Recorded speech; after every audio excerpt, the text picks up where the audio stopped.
Symbiotes everywhere, heroes corrupted, and the unlikeliest final team up you can imagine. Within the King in Black arc of issues 13 to 18 of Marvel Rivals Infinity, we watch Marvel icons fall to the symbiote army. Blade turns into something almost unstoppable, and Venom steps out with powers that break every rule. By the end of it, it all builds to a final showdown. Blade and Venom, each wearing their polarity costumes, going head to head with Hela, the Queen in Black herself. Trust me, you'll want to see how this one ends. Let's jump into Marvel Rivals Infinity issues 13 to 18. Galacta stands off to the side, looking alarmed, like she knows there's no turning back. Next thing you know, she forces us onto Klyntar, the home world to symbiotes like Venom, Null, god of the symbiotes, and one of the few creatures Galacta is truly spooked by. Alive, pulsing, and full of horrors that even she finds creepy. She calls it bad vibes, and if she's spooked, you know it's bad, before we can even catch our breath. A spaceship descends on Klyntar.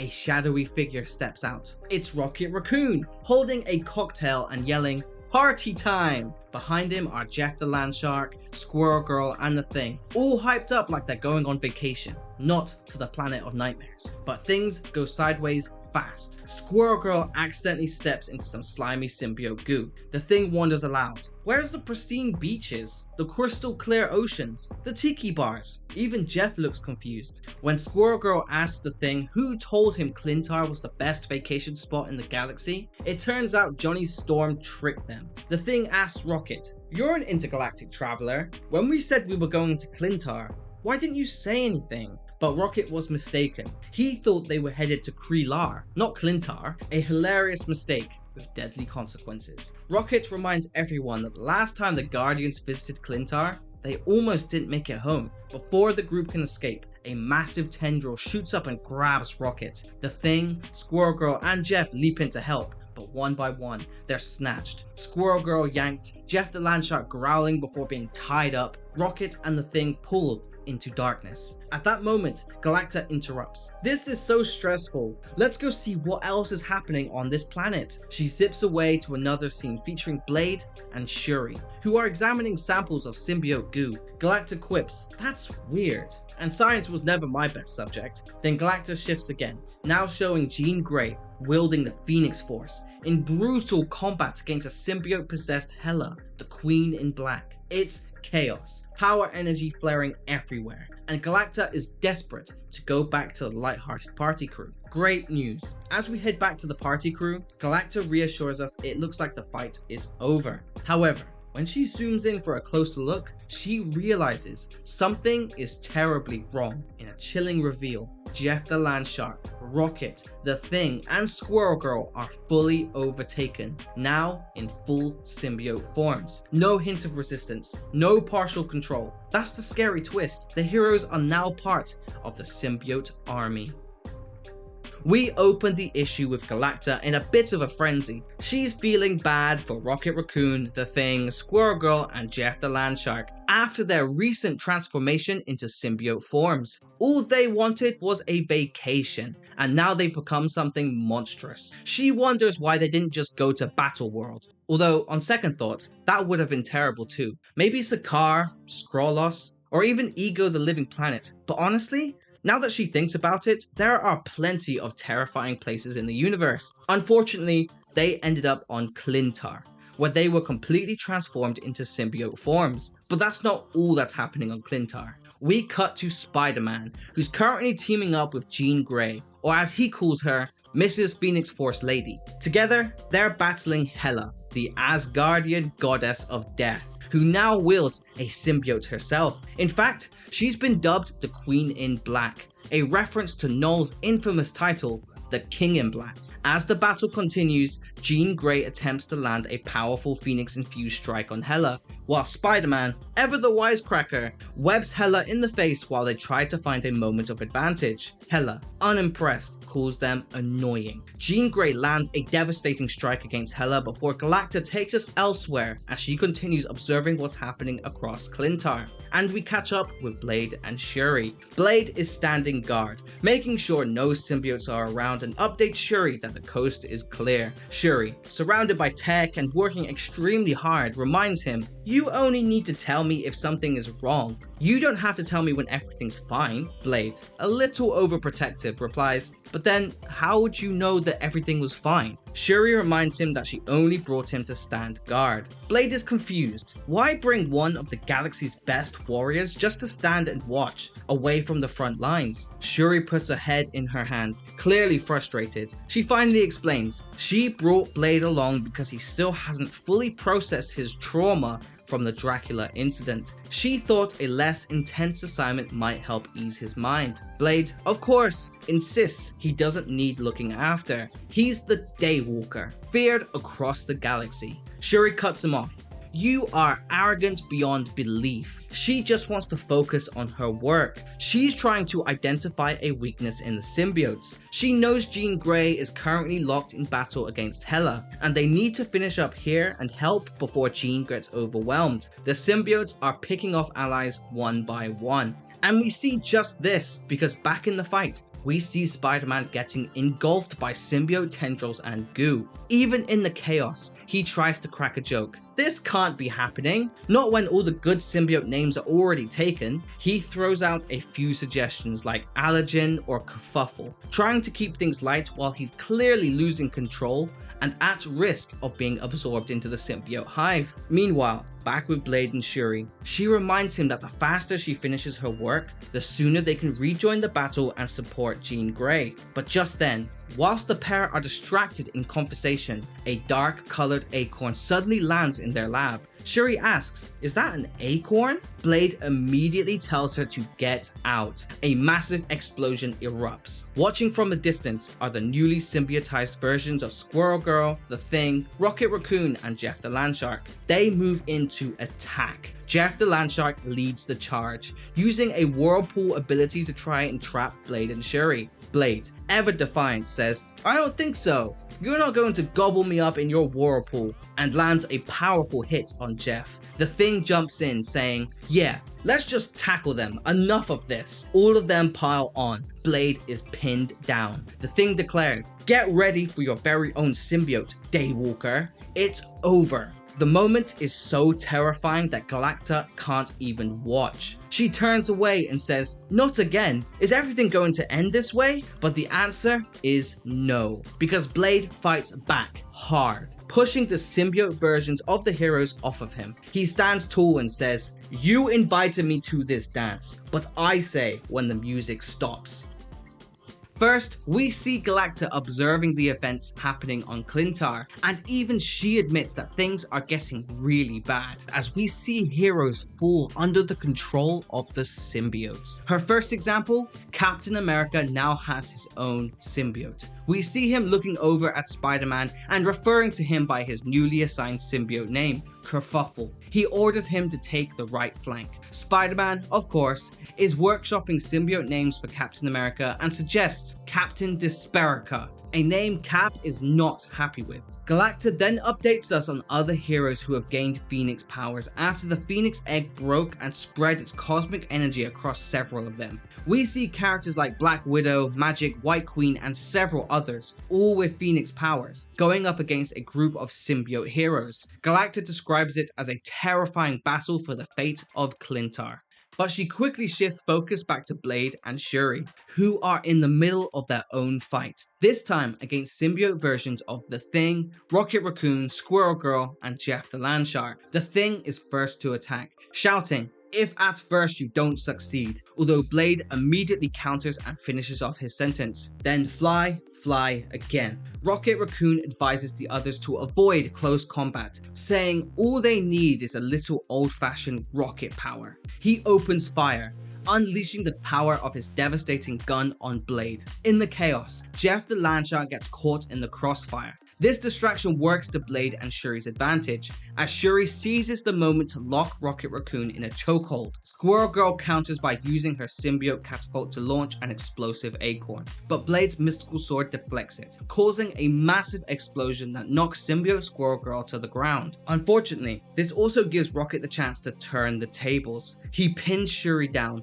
pressing his weapon to the back of her head at point-blank range. Blade tells Rocket, "Congratulations, you turned the tables on Shuri and pissed me off. So what are you going to do now?" Rocket, claiming to be the tactical genius of the symbiote squad, replies, "What do you think I'm going to do?" Then, in a twist, he suddenly turns and runs. The rest of the symbiote group quickly follow. The Thing, confused, shouts, "Why are we running? We were just getting started." But Rocket explains that the orders they received from the boss man were simple: destroy the research. With that mission accomplished, they can now join the real battle. Blade and Shuri regroup. They are mostly unharmed, but the devastating reality is that all the research they've worked so hard to protect on Klyntar has been completely destroyed. Blade, still confident, remarks, "I haven't even entered the battle yet. They may have crazy phoenix powers and wilding symbiotes, but I've got a mystical sword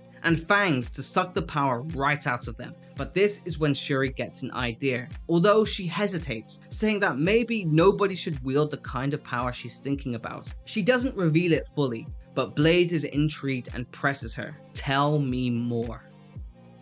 The issue opens with Galacta introducing a flashback that doesn't take place on Klyntar, but back on Earth. This flashback explains what happens to Blade before the current events. Galacta even refers to this as happening in a different season. We see Blade chained up and pinned down, shouting, "Set me free!" A mysterious figure emerges from the shadows, Dracula. He taunts Blade, telling him how much he must crave freedom, but suggesting that the only freedom he'll ever truly know is the freedom of eternal rest. Blade fires back, "I don't want rest, I need revenge. You may think you're one bad mother, Dracula, but once I shove a stake through your heart, you're just another dead vampire." Dracula doesn't take Blade's words seriously. He mocks him, calling him strong and dangerous, but still helpless and desperate. He sneers that Blade longs to destroy him, but can't,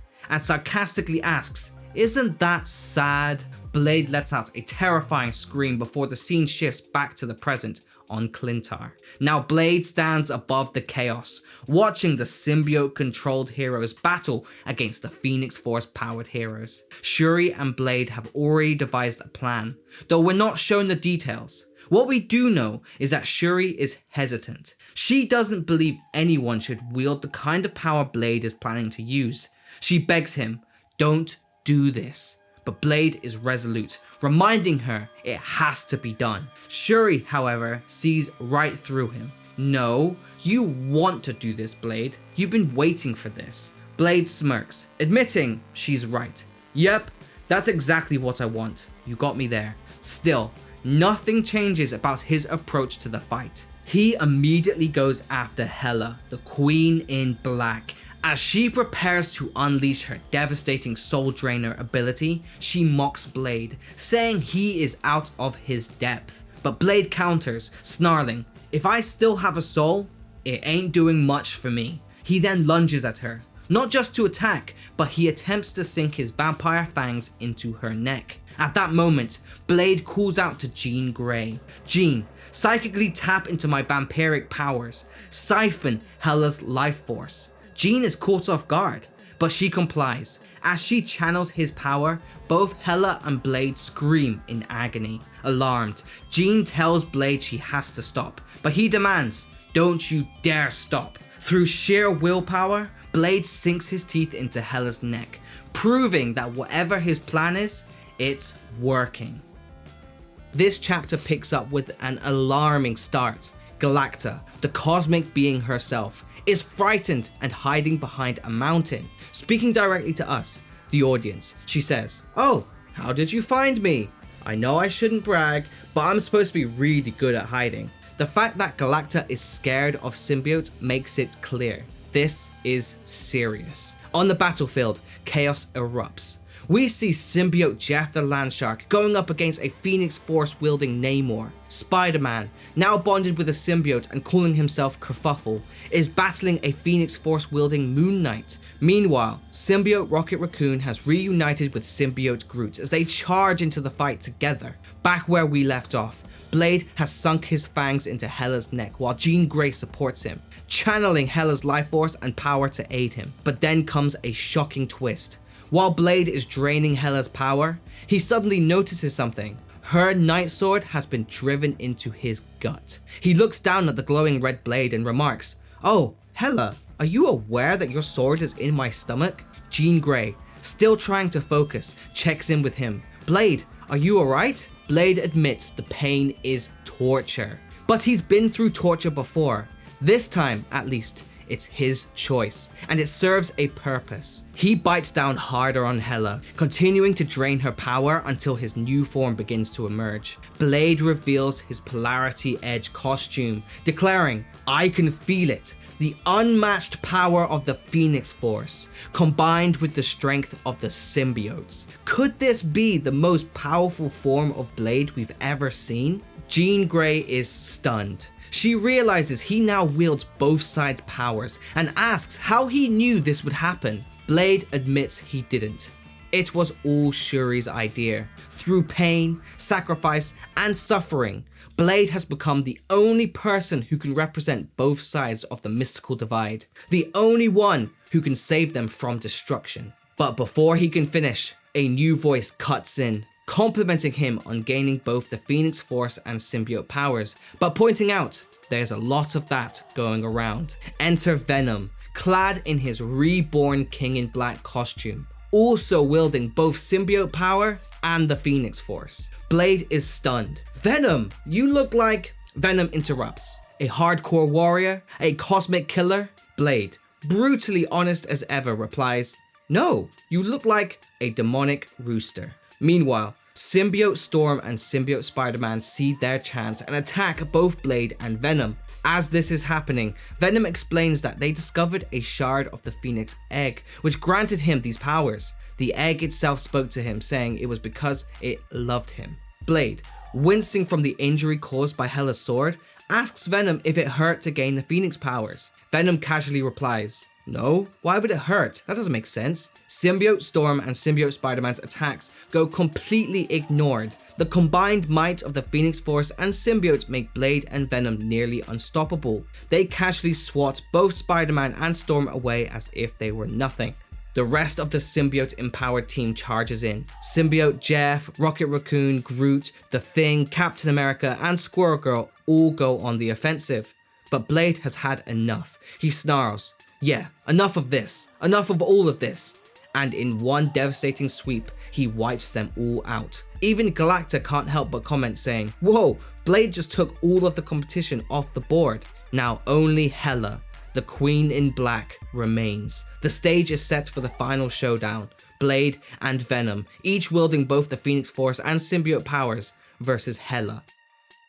Overwhelmed by the spectacle, Galacta blurts out in her trademark panicked tone, "Blade and Venom have the combined powers of both the symbiotes and the Phoenix Force, and they're using it to fight Hela." On the battlefield, Hela, the Queen in Black, is locked in combat with Blade. She taunts him, acknowledging that while the young Dave Walker has never felt more powerful, it's still not nearly enough. Fortunately, Blade isn't alone in this fight. Venom is right by his side and lands a devastating direct blow on Hela. Yet, in the blink of an eye, she counters ferociously. In a dramatic display, Hela unleashes a swarm of hundreds of crows, declaring, "Time to unleash hell." This onslaught plunges Blade and Venom into confusion. Blade, struggling to orient himself, asks Venom, "Can you even see anything?" Venom responds with grim humor. "The only thing I see is darkness, and not the kind I enjoy." It's at that moment Blade's inner predator awakens. His eyes flash,